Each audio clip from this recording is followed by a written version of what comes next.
તો ખેડૂત મિત્રો આજના સૌથી મોટા સમાચાર જાણીએ તો દોસ્તો કેરળમાં ચોમાસાની એન્ટ્રી કરી દીધી છે અને હવે ગુજરાતમાં ક્યારે પહોંચશે તે અંગે સવાલો ઉઠી રહ્યા છે।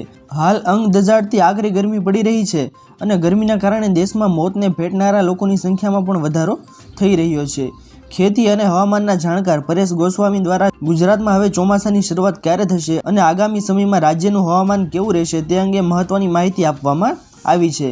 કેરળમાં આ વર્ષે ચોમાસું 2.5 દિવસ વહેલું આવ્યું હોવાનું પણ તેઓ દ્વારા જણાવવામાં આવી રહ્યું છે। જે પ્રમાણે હાલ ચોમાસું આગળ ચાલી રહ્યું છે તે જ પ્રમાણે આગળ ચાલતું રહ્યું તો ગુજરાતમાં 14મી જૂન સુધીમાં ચોમાસાનો પ્રવેશ થઈ શકે છે તેવી શક્યતાઓ હવામાન નિષ્ણાત પરેશ ગોસ્વામી દ્વારા વ્યક્ત કરવામાં આવી રહી છે। તેમણે જણાવ્યું કે ગુજરાતમાં વલસાડ, ગીર સોમનાથ, અમરેલી અને જૂનાગઢમાં 13 અથવા 14મી જૂને ચોમાસાની શરૂઆત થઈ શકે છે। આમ દોસ્તો આ વર્ષે સામાન્ય કરતાં 2.5 થી 3 દિવસ વહેલું ચોમાસું ગુજરાતમાં એન્ટ્રી કરે તેવી શક્યતાઓ જોવાઈ રહી છે। મહત્વનું છે કે ચોમાસાનો સીધો સંબંધ પીવાના પાણીની સાથે ખેડૂતો સાથે જોડાયેલો છે। આવામાં આગામી સમયમાં આવી રહેલા ચોમાસાને ધ્યાનમાં રાખીને રાજ્યના ખેડૂતો દ્વારા વિવિધ તૈયારીઓ આરંભી દેવામાં આવી છે। ચોમાસું ગુજરાતમાં પહોંચ્યા બાદ દેશના પશ્ચિમ ભાગમાં આવેલા ગોવા, મહારાષ્ટ્ર, ગુજરાત થઈને રાજસ્થાન, દિલ્હી તરફ ચોમાસું આગળ વધશે। હવામાન નિષ્ણાતો દ્વારા રાજ્યમાં ચોમાસું સારી રહેવાની આગાહી કરવામાં આવી છે। ત્યાર પછીના મહત્વના સમાચાર આવી રહ્યા છે દોસ્તો। પાક ધિરાણ લોન માફ।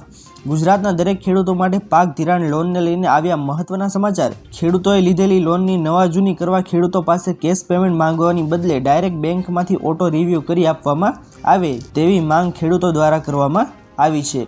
ખેડૂતો બેંકના લોન પૈસા ભરવા માટે બહારથી વ્યાજવા પૈસા લાવીને વ્યાજના પૈસા ભરે છે, જેથી ખેડૂતોને ઓટો રિવ્યૂ સુવિધા આપીને ખેડૂતોને થોડી રાહત આપવામાં આવે તેવી ખેડૂતો માંગ કરી રહ્યા છે। ત્યારબાદના મહત્વના સમાચાર આવી રહ્યા છે દોસ્તો। મોદી સરકારની 3 મોટી ભેટ।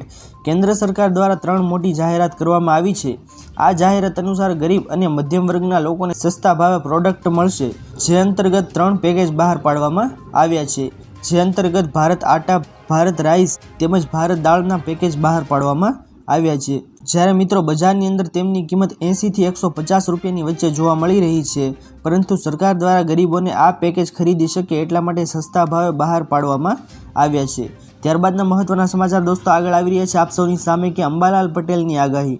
અંબાલાલ પટેલે આગાહી કરી છે તે મુજબ 4 જૂન સુધીમાં ગુજરાત રાજ્યમાં ગાજવીજ સાથે વરસાદ પડી શકે છે। તે દરમિયાન આંધી વંટોળની પણ શક્યતા છે। જ્યારે મિત્રો રોહિણી નક્ષત્રમાં રાજ્યમાં કેટલાક ભાગોમાં વરસાદ આવી શકે છે। આ કારણે ચોમાસું પણ વહેલું આવશે। ગુજરાતમાં 7 થી 14 જૂન વચ્ચે ચોમાસું આવવાની શક્યતા છે। તેમણે 19 જૂનથી ગુજરાતમાં ચોમાસું વરસાદ આવવાની સંભાવના પણ વ્યક્ત કરી છે। તો ખેડૂત મિત્રો આ હતા આજના સૌથી મોટા અને મહત્વના સમાચાર। આશા કરું છું કે આપ સૌને આજના મહત્વના સમાચાર પસંદ આવ્યા હશે। જો પસંદ આવ્યા હોય તો વિડીયોને લાઇક કરવાનું ભૂલતા નહીં।